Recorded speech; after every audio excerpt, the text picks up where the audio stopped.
In 1921, a black Wall Street millionaire named O.W. Gurley stood on the corner of Greenwood Avenue and watched his empire burn to the ground. The flames weren't started by accident. They were lit by a white mob armed with dynamite, deputized by the local government, and flying in airplanes overhead, dropping firebombs on his neighborhood. His name? You've never heard it. And that's exactly what they wanted. Because if you knew there were black millionaires when your great-grandparents couldn't even vote, it would shatter everything you were taught about history. Let me show you 7 names they buried. Between the 1890s and 1930s, something extraordinary happened in America that your history textbooks conveniently forgot to mention. Despite living under Jim Crow laws, despite facing legalized terrorism and systemic oppression at every turn, black Americans built wealth that rivaled white elites. In places like Tulsa, Oklahoma, Durham, North Carolina, and throughout Mississippi, black entrepreneurs were creating banks, newspapers, oil companies, luxury hotels, and thriving business districts. They weren't just surviving, they were dominating. And that was the problem. Because here's what they don't want you to understand. Every single black millionaire was living, breathing proof that white supremacy's foundational lie was false. The entire system depended on convincing everyone that black people were naturally inferior, incapable of building wealth or contributing to civilization.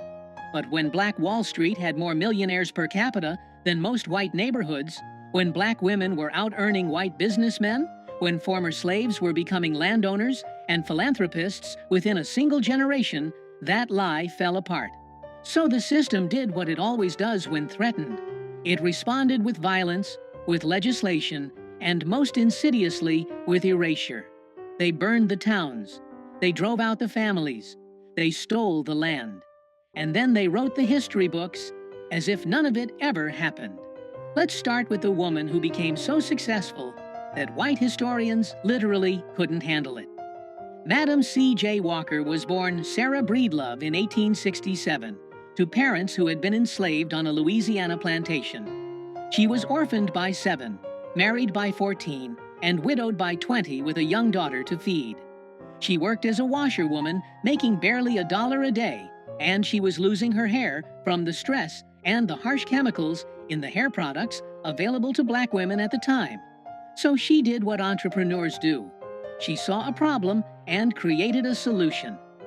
Walker developed her own line of hair care products, specifically for black women, and built a door-to-door sales network that would make modern MLM companies look like lemonade stands.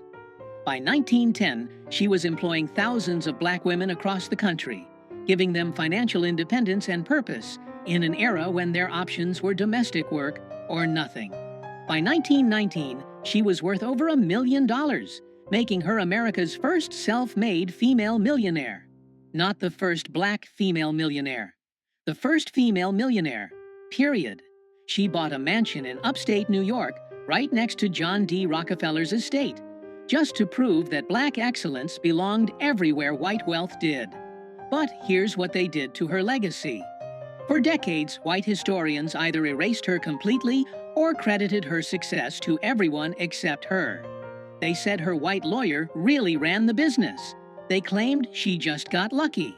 Some textbooks mentioned her in a single sentence, if at all, because acknowledging that a black woman born into slavery had out-business, personed the captains of industry, would require admitting something they couldn't afford to admit. And it gets worse, because while Walker was becoming famous, there was another black woman who was even richer, and history buried her so deep that most people have never heard her name at all. Annie Malone was born in 1869 in Illinois, orphaned as a child, and built a hair care empire called Poro that made Madam C.J. Walker's company look small. At her peak, Malone was worth an estimated $14 million. She employed 75,000 people worldwide. She owned an entire city block in St. Louis that housed her factory, a school, a theater, and apartments for her workers. Walker actually got her start as one of Malone's sales agents before striking out on her own. Malone was the blueprint, but Malone made a critical mistake. She was too generous. She gave millions to orphanages, funded black schools and colleges, supported civil rights organizations, and became one of the first black female philanthropists in American history. And when she went through a bitter divorce in the 1920s, her white lawyers and a racist court system systematically drained her fortune through legal fees and judgments that would never have been applied to a white businesswoman. By the time she died in 1957, most of her wealth was gone, and history had erased her name so thoroughly that the innovations she pioneered were credited to others. Two of the richest self-made women in American history, both black, and for over a century, America pretended they didn't exist. Now let's go back to that burning street in Tulsa. O.W. Gurley was born in 1868, just 3 years after the end of slavery. He moved to Oklahoma during the land rush and used his savings to buy 40 acres in a section of Tulsa that would become known as Greenwood. He had a vision. He wanted to create a place where black people could build wealth without depending on white businesses that discriminated against them. So he sold lots exclusively to black buyers and opened a rooming house and a grocery store. Other black entrepreneurs followed, and within 2 decades, Greenwood had transformed into the wealthiest black community in America. By 1921, this 35-block neighborhood had over 300 black-owned businesses. There were banks, hotels, movie theaters, law offices, doctor's offices, a hospital, a bus system, luxury cars on the streets, and multiple millionaires. Black Tulsans called it Little Africa. Everyone else called it Black Wall Street. A newspaper at the time described it as having more than a dozen churches, 5 hotels, 2 theaters, a library, and a hospital, schools, law offices, a half-dozen grocery stores, and as many restaurants, its own bus and taxi service, its own water system, and over 300 other commercial establishments. In the Jim Crow South, built by people whose parents had been enslaved. And then, on May 31st, 1921, it was all destroyed. A black teenager named Dick Rowland was accused of assaulting a white elevator operator. He didn't do it, but that didn't matter. A white mob of thousands, many of them deputized by law enforcement, attacked Greenwood with guns, torches, and, according to eyewitness accounts, airplanes that dropped incendiary devices on buildings and fleeing families. Over 300 black people were murdered. 10,000 were left homeless. 35 blocks were burned to ash. O.W. Gurley's empire, along with every other black millionaire's holdings in Greenwood, was systematically destroyed. And here's the part that should make your blood boil. After the massacre, the city of Tulsa made it nearly impossible for black residents to rebuild by changing fire codes and zoning laws. Insurance companies refused to pay claims. And then, for 75 years, the Tulsa Race Massacre was completely removed from Oklahoma history textbooks. Removed. As if it never happened. The state literally erased one of the worst incidents of racial terrorism in American history, because acknowledging it would mean acknowledging that black wealth had existed and had been stolen. But Gurley wasn't the only one. In Memphis, Tennessee, a man named Robert Reed Church Sr. had already proven what was possible decades earlier. Church was born enslaved in 1839. During the Memphis Massacre of 1866, when white mobs attacked black neighborhoods, Church was shot in the head and left for dead. He survived, and then he made a decision that changed everything. He took $50, bought his first piece of real estate, and began building an empire. By 1912, Church was worth over $1 million, making him the first black millionaire in the South. He owned saloons, real estate throughout Memphis, and eventually opened Solvent Savings Bank, one of the first black-owned banks in America. But his greatest achievement was what he did when Memphis tried to segregate all public spaces and deny black citizens access to parks and gathering places. Church didn't protest. He didn't beg for inclusion. He spent $100,000 of his own money and built Church Park and Auditorium, a massive complex that became the cultural center of Black Memphis. Presidents spoke there. Booker T. Washington spoke there. Church's message was clear. If you exclude us from your world, we'll build a better one ourselves. His daughter, Mary Church Terrell, became one of the first black women to earn a college degree and a pioneering civil rights activist. But for decades, Mainstream American history barely mentioned the church family because their success undermined every narrative about black people needing white benevolence to succeed. They had done it themselves, with no help, in the face of violent opposition. Then there's the woman who might have been the richest of them all, and whose story is so deliberately obscured that historians are still piecing it together. Mary Ellen Pleasant was born around 1814, possibly into slavery, possibly free.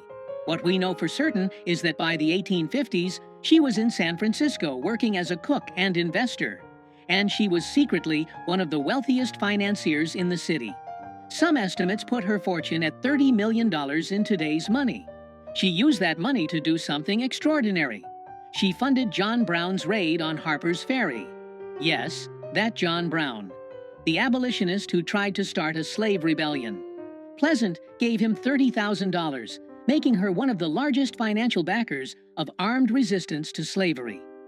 After the Civil War, Pleasant sued San Francisco streetcar companies for racial discrimination and won in 1866, 90 years before Rosa Parks. She fought for civil rights in court while building a business empire in real estate and boarding houses.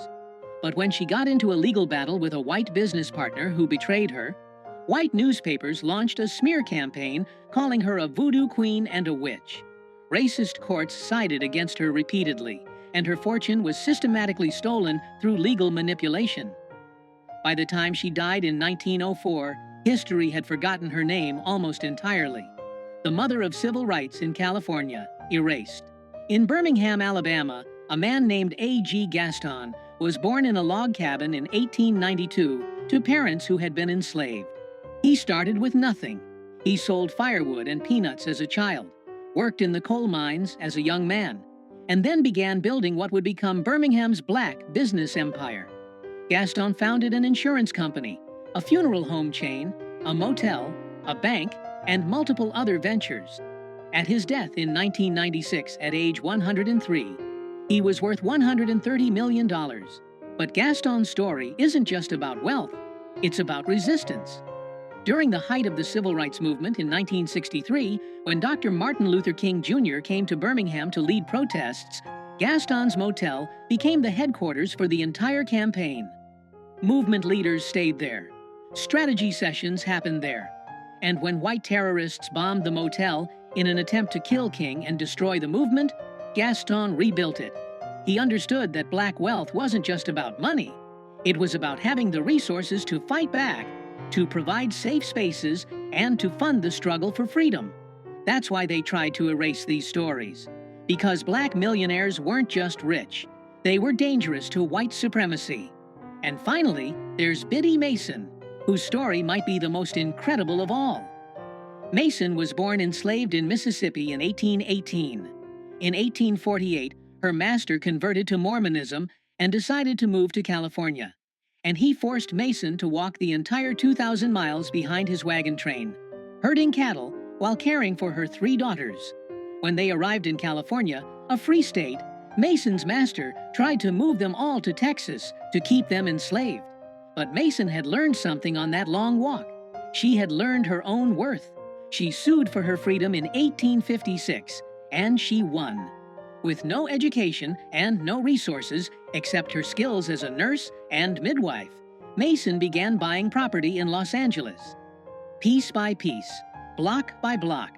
By the 1880s, she was one of the wealthiest black landowners in the city, worth over $300,000. And like so many of these millionaires, she used that wealth to uplift her community. She paid property taxes for families about to lose their homes. She funded schools and churches. She visited prisoners and provided for the poor. When she died in 1891, white Los Angeles tried to bury her in an unmarked grave in an attempt to erase her legacy. For 90 years, her story was forgotten until a historian digging through old property records discovered the truth. Biddy Mason had been one of the most important figures in early Los Angeles history, and the city had deliberately forgotten her. So here's what they don't want you to know. These 7 names represent just the beginning. Historians estimate that hundreds of black millionaires existed between 1865 and 1930, but their records were destroyed in courthouse fires, race massacres, and deliberate archival losses. The 1921 Tulsa Massacre wasn't unique. Between 1898 and 1923, at least 26 black towns and business districts were destroyed by white mobs, often with government backing. Rosewood, Florida; Wilmington, North Carolina; Elaine, Arkansas. Each time, the pattern was the same: burn the buildings, murder the resistors, steal the land, and then erase it from history. The system didn't just steal their wealth, it stole their proof of existence. Because if future generations knew that black Americans had built millionaires and empires despite slavery, despite Jim Crow, despite terrorism, then every excuse for the racial wealth gap would fall apart.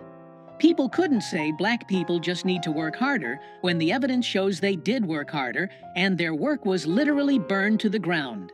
They couldn't claim black people have no history of business success when the evidence shows they built thriving business districts that were systematically destroyed. The erasure wasn't an accident. It was the policy. So why does this matter now? Because every time someone suggests that black Americans are responsible for their own poverty, they're repeating a lie built on mass graves and erased history books. Black Americans did build wealth. They built it against impossible odds. And when they succeeded, the system destroyed it and then pretended it never existed. The racial wealth gap isn't the result of lack of effort or ability. It's the result of domestic terrorism, legal theft, and historical erasure. Madam C.J. Walker, O.W. Gurley, Robert Reed Church, Mary Ellen Pleasant, Annie Malone, A. G. Gaston, Biddy Mason. Say their names, share their stories, learn about the hundreds more who were erased. Because the greatest threat to oppression has always been remembering what they tried to make us forget. These 7 people proved that black excellence isn't new. It's been here all along. They just burned the receipts and hoped you'd never ask questions. But now you know, and knowing changes everything.